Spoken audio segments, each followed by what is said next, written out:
Hello, I have an intuition. It's that you probably do purchase orders weekly or even more often. We feel they should be a quick and easy procedure. The good news is they are, with Pointless Point of Sale. And in this video, I'll show you how. From starting the purchase order, then assigning it the vendor invoice ID, adding items, updating prices and costs. After that, we'll review how it updates our inventory. Those things and a few bonus features along the way to make your operations more smooth will be covered in the next couple of minutes of your time.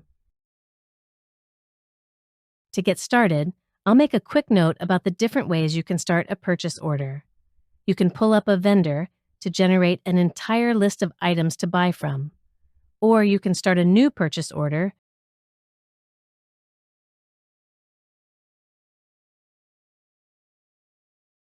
from the orders, then add new order, then select purchase order. Now we have the order started, let's assign it the vendor name. And we can also place the vendor invoice ID here.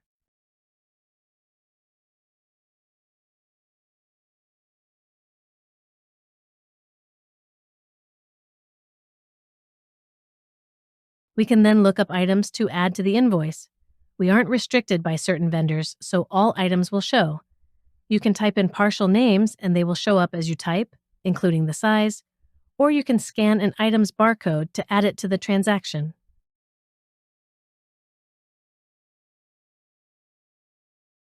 Then we change the quantity,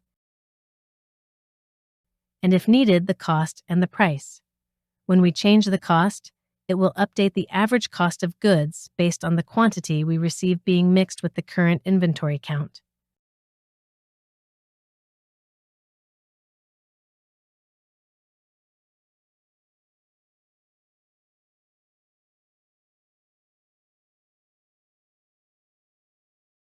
Also, when we change the retail price, it will queue up a label queue, which will have all the items that need labels printed based on price changes.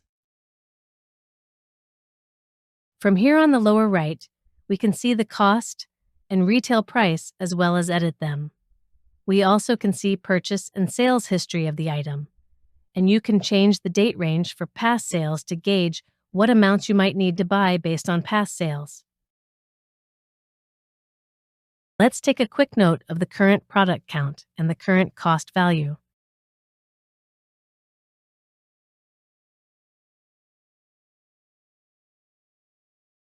Then we can receive the order and see how they are updated. Here we can see the cost is updated to be a mix between the previous cost per count and the new one. This creates an average cost.